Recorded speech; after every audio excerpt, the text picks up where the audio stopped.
There's a saying that power corrupts and absolute power corrupts. Absolutely, you've heard that. Mayor Richard Daley ruled Chicago as mayor for 21 years. Most who worked with him knew him to be a man of an enormous ego. On one occasion, one of his speechwriters came to him and asked if he could have a raise in pay.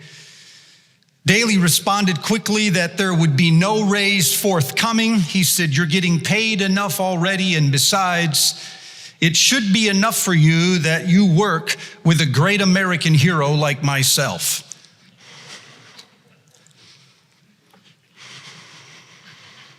Two weeks later, Daley was on his way to give a speech to a large gathering of American veterans. The speech would receive national attention. As he stood before a vast crowd, waiting to hear his comments, he opened the speech and began to read it for the first time. "I'm concerned," he said. "I'm concerned for you. My heart goes out for you. I am deeply convinced that this country needs to take better care of its veterans. And so today, I am proposing a 10-point plan that will engage both the city, the state, and the federal government to take care of our veterans." He then turned the page, and on it was written, "You're on your own now, you great American hero."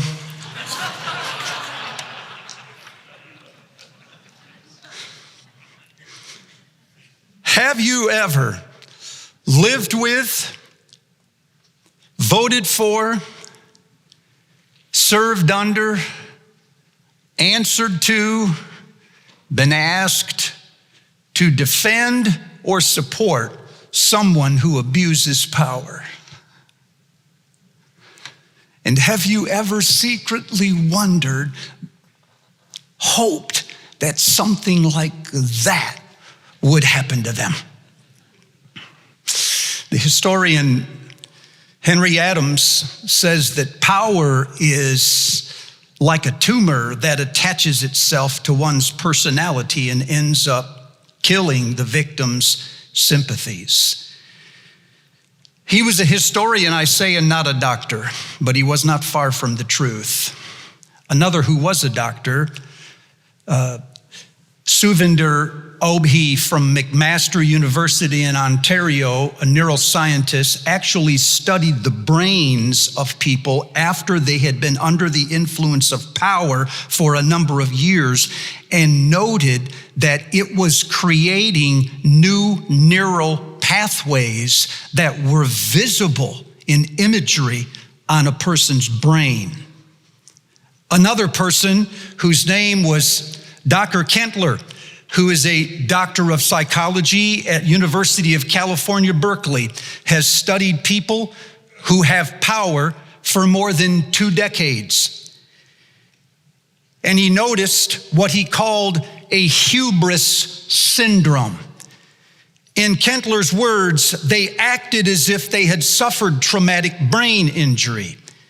There was a disorder of the possession of power, particularly the power that has come through overwhelming success, held for a period of years, and with minimal constraint on the leader. Together with his colleague, they published an article in Brain magazine in 2009, and they listed 14 clinical symptoms that people who suffer with a hubris syndrome possess. They manifest contempt for others. There is a loss of contact with reality. There is a restless and impulsive behavior, frequent displays of incompetence, less capacity to empathize, less adept at seeing something from another's point of view. He talks about what he calls the power paradox. He says people usually gain power by using traits and actions that advance the interest of others. Things like empathy, collaboration, openness, fairness, sharing. But once a person begins to feel the effect of power, these qualities fade. We must not hide behind the fact that we are not in charge in our jobs. For the truth is, we all have some kind of power. We have power in our families. We have it in our classrooms. We have it in our offices. We have it in our voice on social media. We have it in our experience. We have it in our tenure.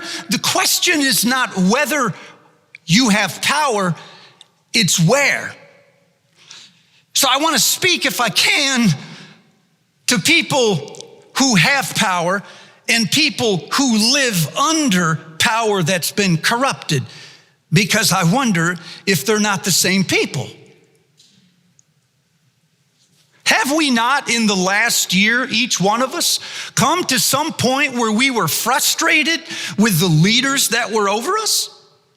Have we not looked at our bosses, our leaders, our parents, teachers, police officers, city officials who say one thing and do another, who rule from over top of the community rather than in it, who say rude and insensitive things, who blame others when something goes wrong? Have we not all been in some conversation like this? They call for peace, we say, and then declare war on the other side. They call for justice and then say the most uncivil things. They scoff at honor and then they're shocked when traitors arise. They tolerate cruel and oppressive conditions and then complain when the followers revolt. And we ask ourselves, who are these people and how do you deal with them? When Jesus told us to love our enemies, he surely had them in mind. And the good news is he never asked us to do anything he himself was not also doing. So the place to turn to study how Jesus dealt with his enemies is in John chapter 11.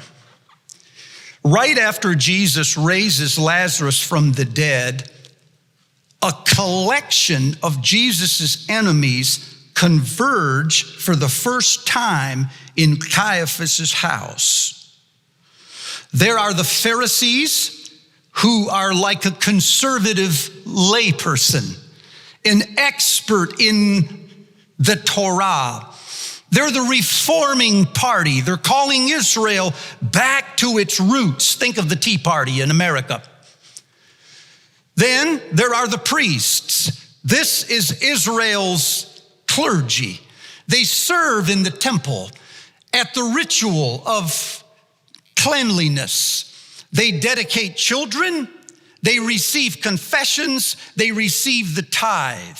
Their power is cultic or numinous. Then there's the Sanhedrin, which is like Israel's Supreme Court. It's 70 or 71 elders, mostly clergy and laity. And they determine the rules. They interpret the law. And like the Supreme Court, they're on for life and their decisions are final. And this is a theocratic society. And so to interpret the law is to interpret the land. These three forces, the Pharisees, the clergy, and the Sanhedrin, have different kinds of power. The Pharisees have a political or a populist power. The clergy has a numinous or a cultic power. The Sanhedrin has a legislative or a legal power. Each one of them has dealt with Jesus on their own sometime in the past. And almost every time he beat them one-on-one. Now they converge in Caiaphas's house, each with their own body of work, each with their own following, each a member of Israel's elite class, each in their positions for a long tenure, each a little angry at losing one-on-one. Now together in Caiaphas's house, I think there's a collective force. There's a social dynamic that is happening in that room. For the first time, someone is able to say, we ought to kill him. And they begin to plot the murder of Jesus. This is striking.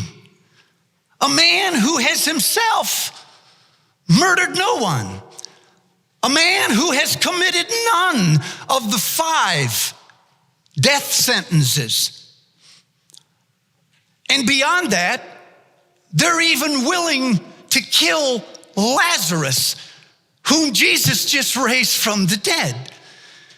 This is a remarkable, unsettling phrase. These people are the religious elite in the land, and they have allied themselves to kill Jesus and Lazarus simply because he's a friend of Jesus. And you got to ask yourself, how much hatred can a person have?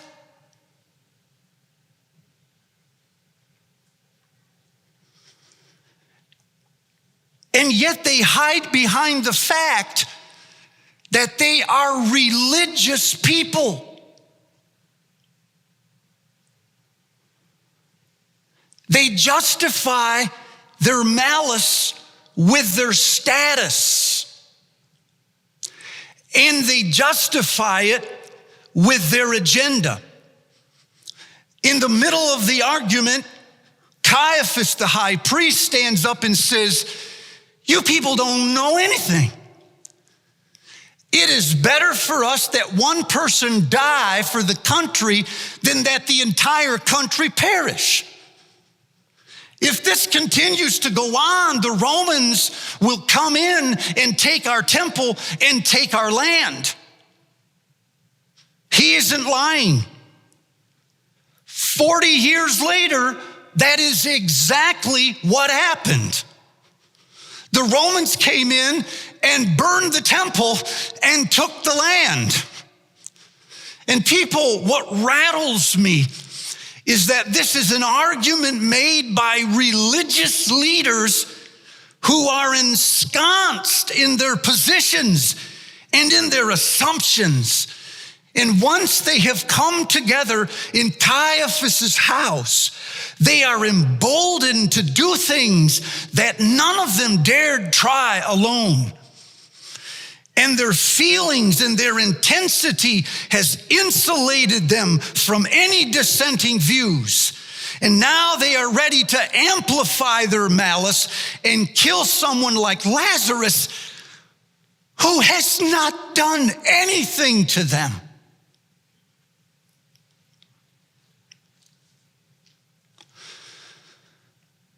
This ought to frighten us.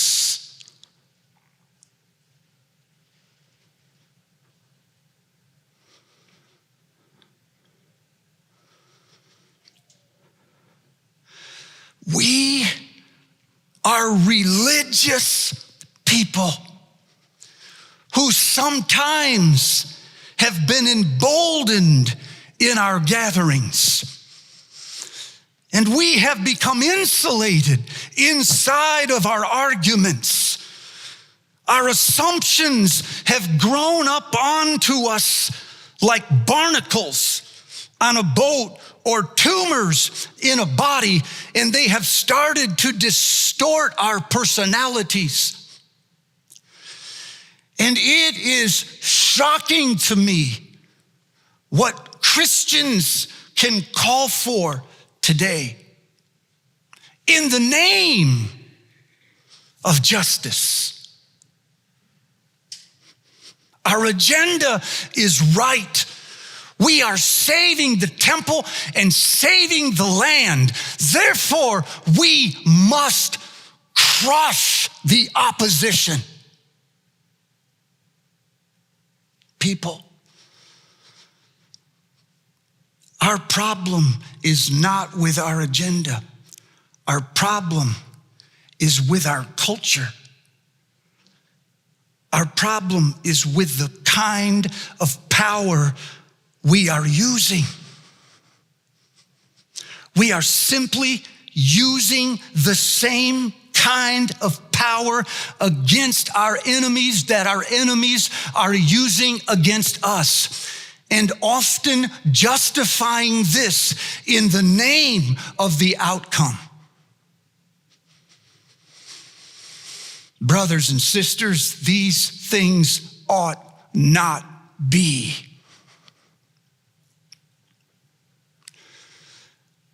Meanwhile, there is in another community, in Bethany, Bet-Ani, house of the poor, a social gathering in a dinner put on for Jesus. And in the middle of a dinner, in this tiny house in Bethany, Mary comes into a room reserved for men and sneaks around the back of Jesus's feet and begins to pour an expensive perfume on Jesus's feet. And John is clear to tell us in chapter 12 that the price of this perfume was a year's wages. Think about this. Here is a woman who lives in the house of the poor, pouring the entire year's salary onto the feet of Jesus. And John says in verse 3 of chapter 12, when she pours it, the fragrance fills up the house. Anywhere you go in the house, you can smell the fragrance of what this poor woman has done. And right here is a contrast between the house of Caiaphas and the house of the poor. And here is the contrast between two different kinds of power. And you have to ask yourself which house you're in. Is it the house that tries to bring other people down? Or is it a house that tries to elevate another person? Who is your superior? Is it a house driven by fear and anger and pride? Or is it a house that is motivated by love? Is it a house that protects itself? Or is it a house that pours itself out? The question is not your agenda. The question is not your arguments. It's your life. It's your culture. Your best argument is your life.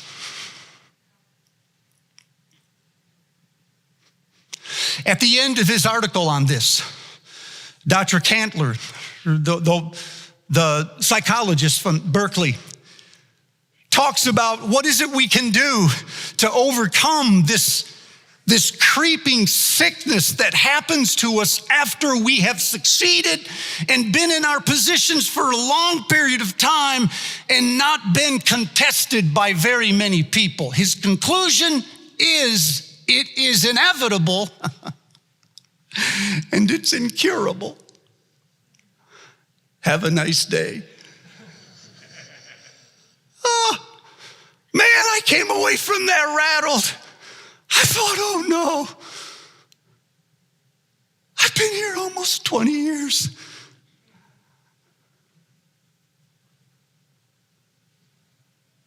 I've lived with Lori 39.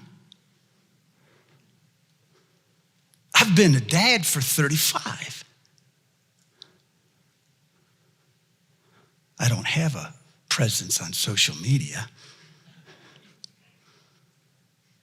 But I have a big mouth. And I have a small following. And I wrestled with how I was stewarding that power. One more time, people. It does no good to say you don't have it. You're hiding. You're hiding. You're hiding. You have it. If you don't know where it is, the people who live next to you know very well where it is. And if they see it as unpredictable and unsafe, it is the household of Caiaphas. So I studied Jesus' movement in John chapter 12 to see if there is a cure for power. I found one, and it is this. If you want to break power, you must lose.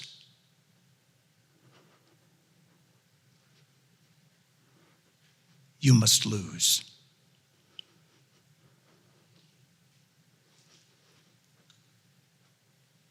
The prevailing culture today is a culture of domination.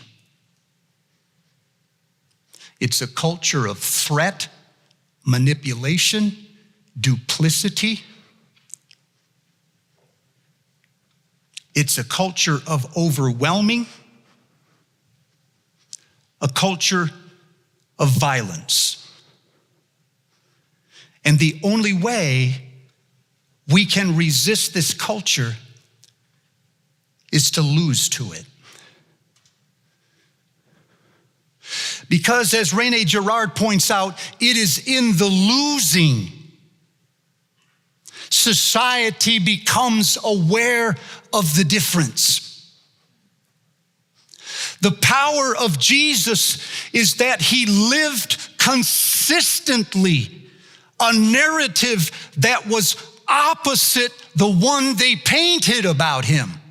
So it was essential that he not fight their power with the same kind of power. It was essential that he live under their power in a spirit of humility and grace and deference and kindness. He must live out what Girard called the scandal, the stumbling block, the one piece of evidence, his life, that they were wrong about him. Then, when they crucify him, it is evident to the world what kind of person he is, what kind of person they are, and what their agenda is. And it is evident that it is possible, after all, to be a different kind of person. You don't have to live in the house of Caiaphas. You can live in the house of the poor. You can pour yourself out. You can elevate your enemies. And you will lose. But as Buechner says, it will be a magnificent defeat. Is this not what Paul meant in Colossians 2, where he said, on the cross, he made a spectacle of his enemies, nailing his enemies to the cross. Finally, their agenda was clear to the world. The power that corrupts lives on casting the narrative about us as if we are the other people, the enemy. But when we refuse to live in the narrative of somebody else's enemy, we just live out as Jesus did, a life of humility and quietness and peacefulness. It is our enemies who lose and not us. Now I know when I say this, that this is so much easier to say than to do. Do you understand? Every movie we watch is a contest between two powers. The same power. It's a power of threat, violence, manipulation, destruction, unlimited retaliation. It's a power that says, if you take one eye, I take both. You take one tooth, I take your whole mouth. It's a power that says, glory and strength is in limited supply. And the more of it our enemies have, the less there is for ourselves. So we must put our enemies in their place so they will learn that they will never mess with us again. And that is the household of Caiaphas, even if it's attached to a just cause. Cause don't matter. It's your heart.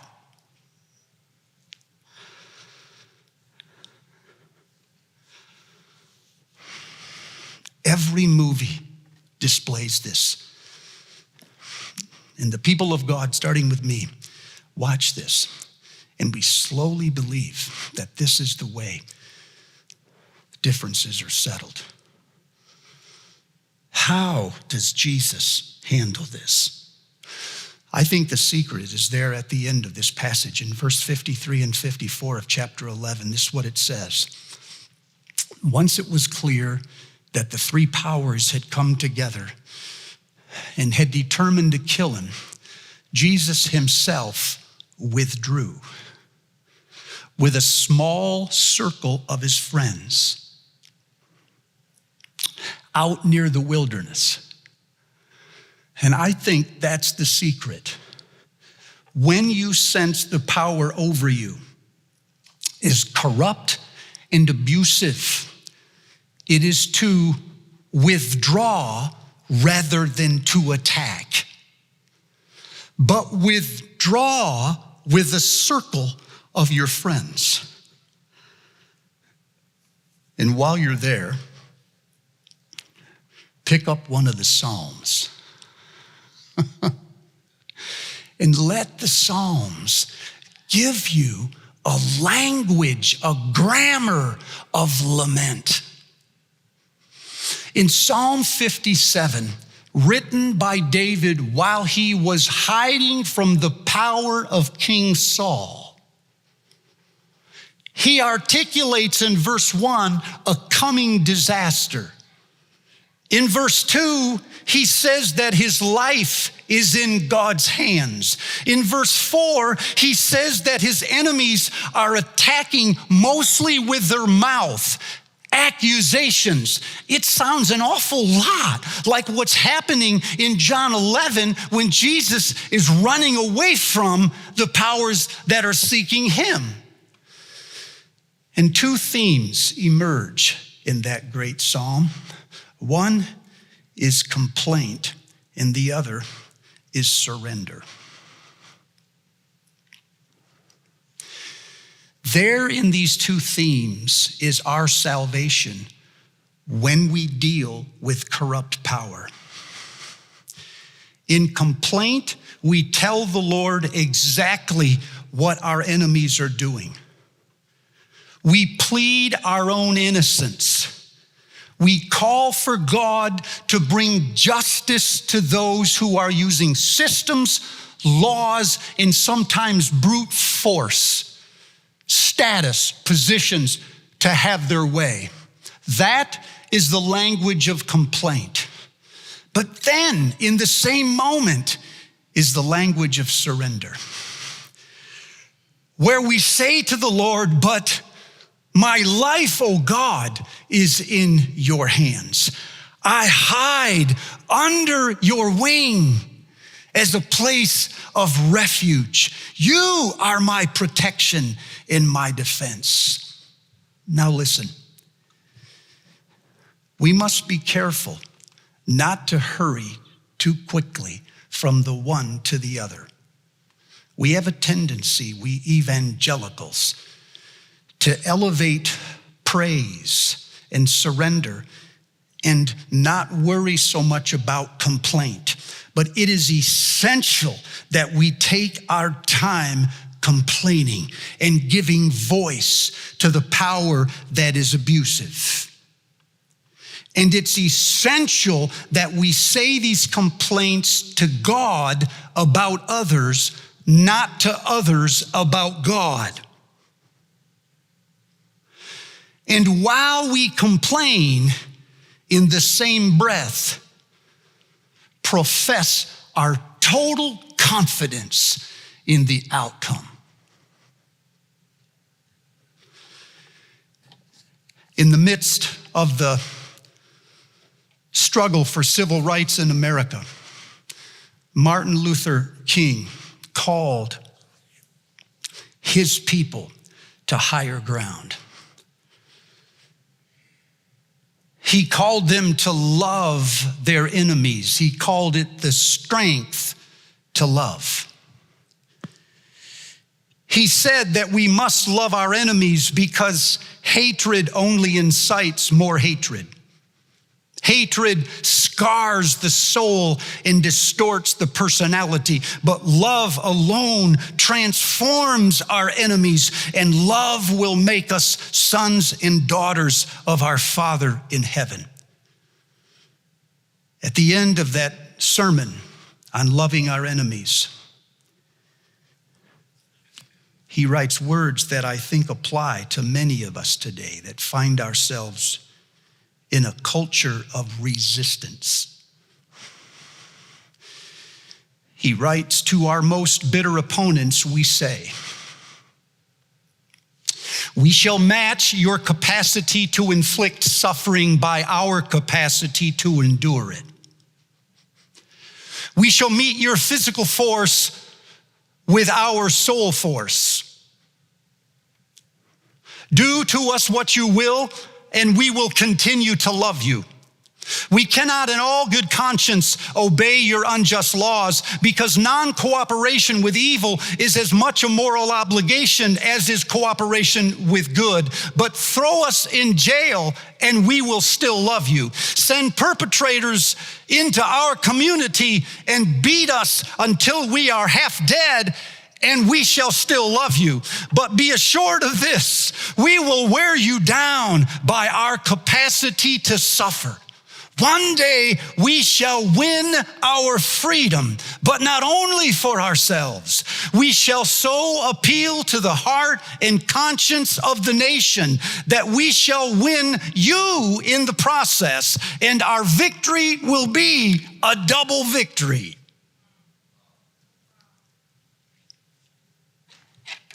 If you want to win, lose.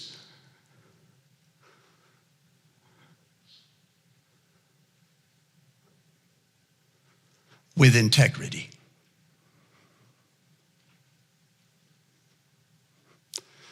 And it will be your life, not your arguments, that convert the other side.